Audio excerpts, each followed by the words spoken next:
Good morning, Harding Elementary students, parents, and staff.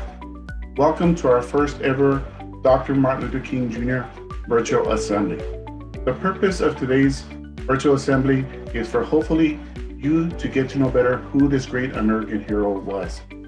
So hopefully with the help of your fellow classmates and teachers, you will enjoy today's assembly. So sit back, relax, and enjoy the assembly. Please stand for our flag salute. Right on your heart.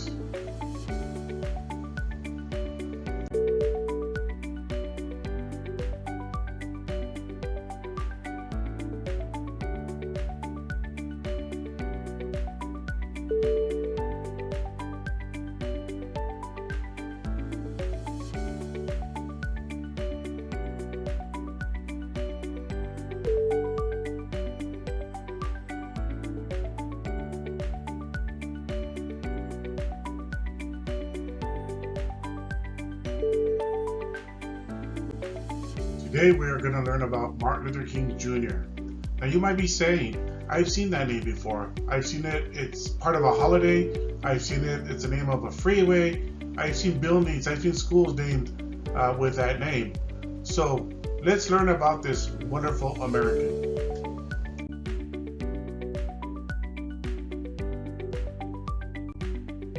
Martin Luther King Jr. was born on January 15, 1929 in Atlanta, Georgia.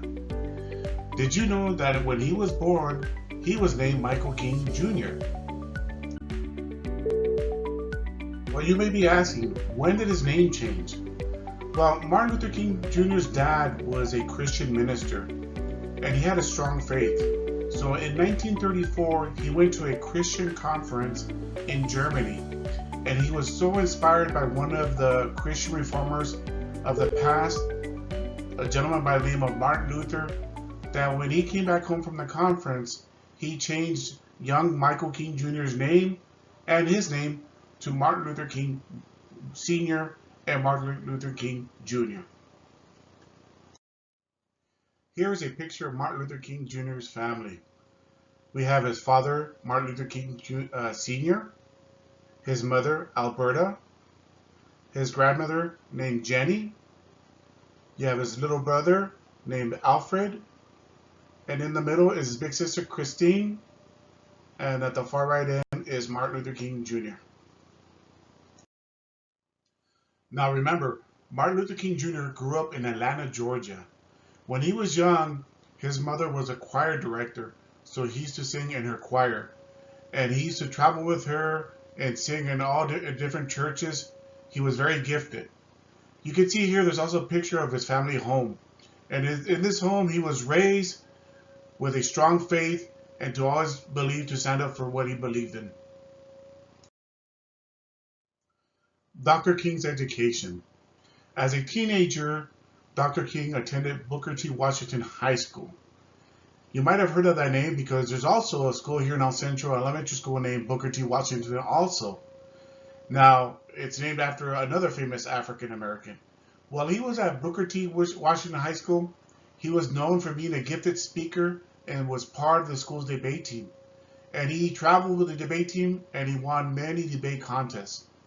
After high school, Dr. King continued his education and he got his degrees from Morehouse College, Crozer Theological Seminary, and finally get his doctorate at Boston University. He studied to be a minister.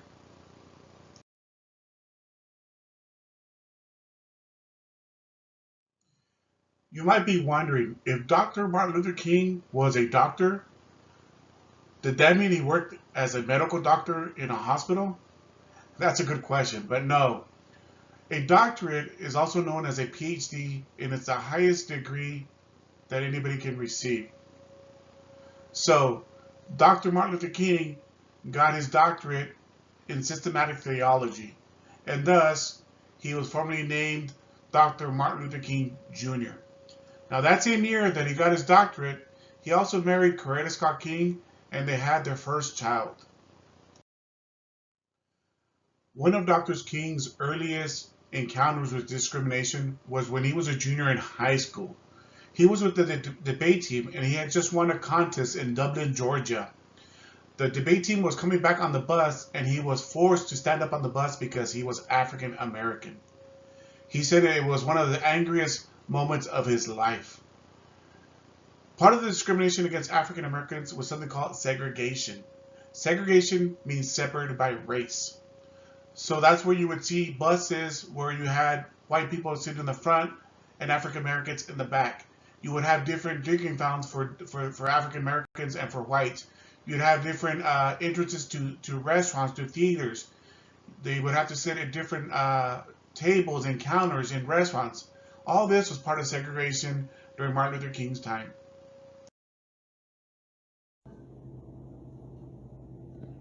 Hi, I'm Nina Nikas. These are Martin's big words. Everywhere in Martin's hometown, he saw the signs, whites only. His mother said these signs were in all southern cities and towns in the United States. Every time Martin read the words, he felt bad until he remembered what his mother told him. You are as great as anyone. Martin grew up and he became a minister like his father, and he used the big words he had heard as a child from his parents and from the Bible. Everyone can be great. They were jailed and beaten and murdered, but they kept on marching. Some Black Americans wanted to fight back with their fists. Martin convinced them not to by reminding them of the power of love. Love is the key to the problems of the world.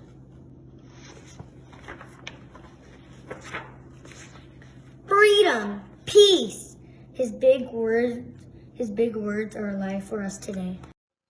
After gaining his doctorate, Dr. King began his lifelong work of fighting for equality. One of the biggest persons who inspired him was this gentleman by the name of Mahatma Gandhi.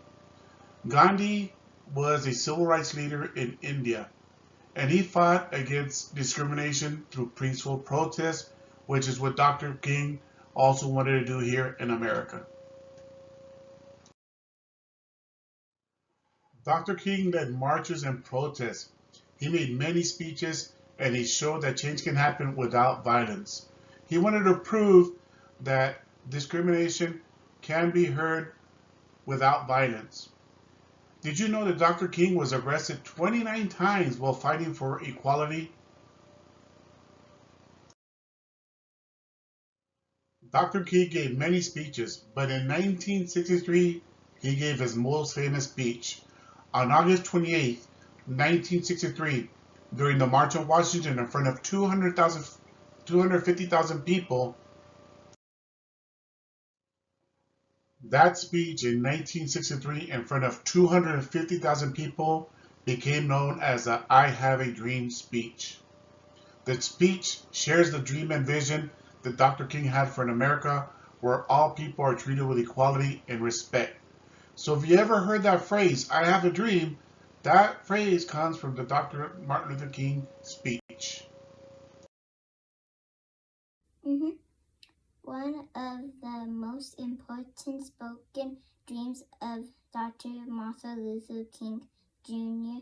in his public march in Washington speech was this: I have a dream that my 4 little children will one day live in a nation where they will not be judged by the color of their skin, but by the content of their character.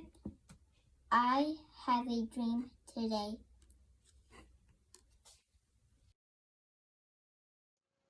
Then in 1964, a year after Dr. King's famous I Have a Dream speech, the Civil Rights Act was passed and signed by President Lyndon Johnson. Here in the picture you can see Dr. King right in the middle as behind President Johnson as he is signing the Civil Rights Act. In 1964 also, just months after the Civil Rights Act passed, Dr. King also received the Nobel Peace Prize, becoming the youngest winner ever. He was only 35 years old. The signing of the Civil Rights Act was only the beginning. After the passage of the Civil Rights Act, Dr. King continued making speeches and holding protests. Unfortunately, on April 4, 1968, while staying in the Lorraine Motel in Memphis, Tennessee, Dr. King was shot and killed by someone who was trying to stop his message. But unfortunately, his message did not stop there. Dr. King's message could not be stopped. Dr. King's death was only the beginning. You see, Dr. King's life and mission has inspired countless millions of people to continue his mission to create a nation that is free of discrimination and segregation for all human beings. We continue the fight for Dr. King and what he stood for. And since 1986, every third Monday in January, it has become Martin Luther King Jr. Day. We celebrate the life and legacy of a man who gave it all for the racial equality. In addition, in 2011, a memorial was finished in Washington, D.C. honoring Dr. King. We hope you've enjoyed our virtual assembly so far on Dr. Martin Luther King Jr. We also want to thank those students who've helped us out so far with their speeches or reading of books. Now, we want to spotlight some more student work in regards to Dr. Martin Luther King Jr., so enjoy. Hi guys, my name is Nicole D'Amanto. I'm in first grade with Mrs. Sadu. Today we're going to talk about a little bit of Martin Luther King. Martin Luther King had a dream that no one could be judged by the color of their skin, but what we have in our hearts. He was fighting for liberty. He was a nice, peaceful, hopeful person. I think we should keep his dream alive by helping to others.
We're learning about Martin Luther King Jr.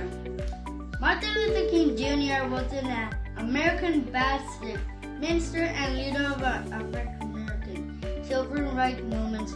He led many peaceful marches and to highlight the unfair treatment of Black people in South in 1963.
We want to thank you once again for joining us for our Dr. Martin Luther King Jr.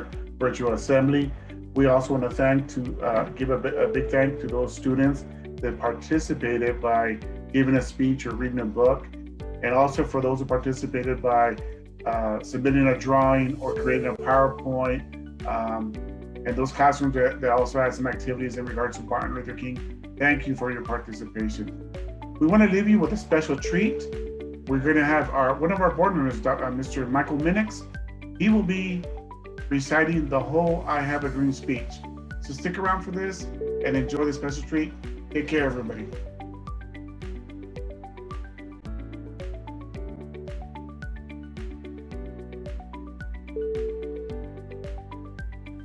Good morning. My name is Michael Minix. I would like to take this time and thank you for inviting me to speak at your school today.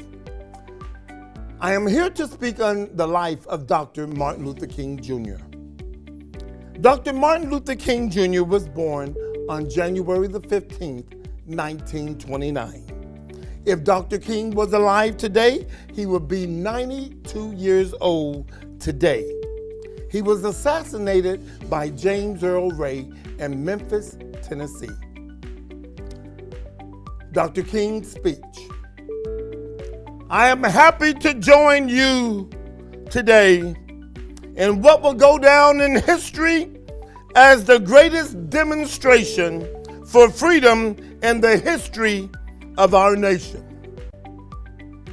50 years ago, a great American in whose symbolic shadow we stand today signed the Emancipation Proclamation. This momentous decree came as a great beacon of light of hope to millions of Negro slaves who have been scarred in the flames of withering injustice. It came as a joyous daybreak to end the long night of captivity. But 100 years later, the Negro still is not free. 100 years later, the life of the Negro is still sadly crippled by the manacles of segregation and the chains of discrimination. 100 years later, the Negro lives on a lonely island of poverty in the midst of a vast ocean of material prosperity. 100 years later, the Negro is still languishing in the corners of American society and finds himself in exile in our own land. So we have come here today to dramatize a shameful condition.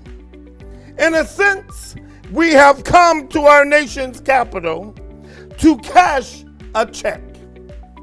When the architects of our republic wrote the magnificent words of the Constitution and the Declaration of Independence, they were signing a promissory note.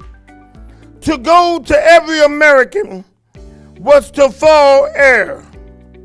This note was a promise that all men, yes, black men and white men, would be guaranteed the unalienable rights of liberty, life, and the pursuit of happiness. It is obvious today that America has defaulted on its promissory note insofar as her citizens of color are concerned. Instead of honoring this sacred obligation, America has given the Negro people a bad check. A check which has come back marked insufficient funds. But we refuse to believe that the Bank of Justice is bankrupt. We refuse to believe that there are insufficient funds in the great vaults of opportunity of this nation. So we have come to cash this check, a check that will give us upon demand the riches of freedom and the security of justice. We have come to this hallowed spot to remind America of the fierce urgency of now. This is no time to engage in the luxury of cooling off or to take the tranquilizing drug of gradualism. Now is the time to make real the promises of democracy. Now is the time to rise from the dark and desolate valley of segregation to the sunlit path of racial justice. Now is the time to lift our nation from the quicksands of racial injustice to the solid rock of brotherhood. Now is the time to make justice a reality for all of God's children. It would be fatal for the nation to overlook the urgency of the moment. This sweltering summer of the Negro's legitimate discontent will not pass until there is an invigorating autumn of freedom and equality. 1963 is not an end, but it's a beginning. Those who hope that the Negroes, that they just needed to blow off steam, will now be content, will have a rude awakening if the nation returns to business as usual. There will be neither rest nor tranquility in America until the Negro is granted his citizenship rights. This whirlwind of revolt will continue to shake the foundations of our nation until the bright day of justice emerges. But there is something that I must say to my people who stands on the warm threshold which leads into the palace of justice. In the process of gaining our rightful place, we must not be guilty of wrongful deeds. Let us not seek to satisfy our thirst from freedom by drinking the cup of bitterness and hatred. We must forever conduct our struggle on the high plane of dignity and discipline. We must not allow our creative protest to degenerate into physical violence. Again and again, we must rise to the majestic heights of meeting physical force with soul force. The marvelous new militancy which has engulfed the Negro community must not lead us to a distrust of all white people. For many of our white brothers, as evidenced by their presence here today, have come to realize that their destiny is tied up with our destiny. They have come to realize that their freedom is bound to our freedom. We cannot walk alone. As we walk, we must make the pledge that we shall always march ahead. We cannot turn back. There are those who are asking the devotees of civil rights, when will you be satisfied? We can never be satisfied as long as the Negro is the victim of the unspeakable horrors of police brutality. We can never be satisfied as long as our bodies are heavy with the fatigue of travel. Cannot gain the lodging in the motels of the highways and the hotels of the cities. We cannot be satisfied as long as the Negro's basic mobility is from a smaller ghetto to a larger one. We can never be satisfied as long as our children are stripped of their selfhood and robbed of their dignity by signs that are stating for whites only. We cannot be satisfied as long as the Negro in Mississippi cannot vote and the Negro in New York believes he has nothing for which to vote. No, We are not satisfied, and we will not be satisfied until justice rolls down like waters and righteousness like a mighty stream. I am not unmindful that some of you have come here out of great trials and tribulations. Some of you have come fresh from narrow jail cells. Some of you have come from areas where your quest for freedom left you betrayed by the storms of persecution and staggered by the winds of police brutality. You have been a veteran of creative sufferings. Continue to work with the faith that have earned the suffering is redemptive. Go back to Mississippi. Go back to Alabama. Go back to South Carolina. Go back to Georgia. Go back to Louisiana. Go back to slums and ghettos of our great northern cities, knowing that somehow this situation can and will be changed. Let us not wallow in the valley of despair. But I say to you today, my friends, so even though we face the difficulties of today and tomorrow, I still have a dream. It is a dream that's deeply rooted in the American dream. I have a dream that one day this nation will rise up and live out the true meaning of its creed.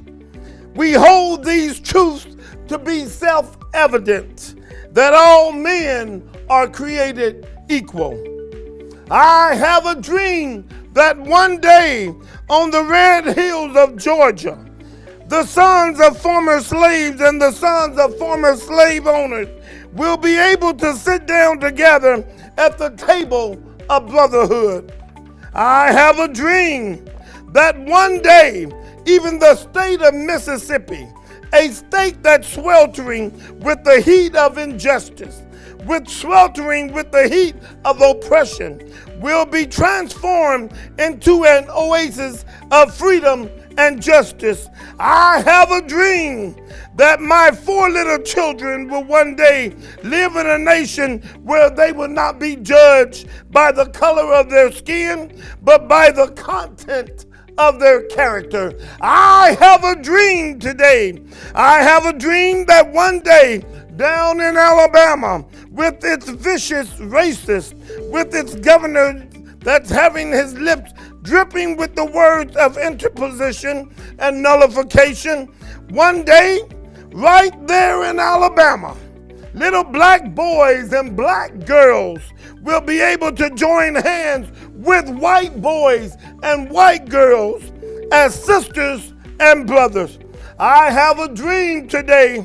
I have a dream that one day every valley shall be exalted, and every hill and every mountain shall be made low. The rough places will be made plain, and the crooked places will be made straight. And the glory of the Lord shall be revealed, and all flesh shall see it together. This is our hope. This is the faith that I go back to the South with. With this faith, we will be able to hew out of the mountain of despair a stone of hope. With this faith, we will be able to transform the jangling discords of our nation into a beautiful symphony of brotherhood.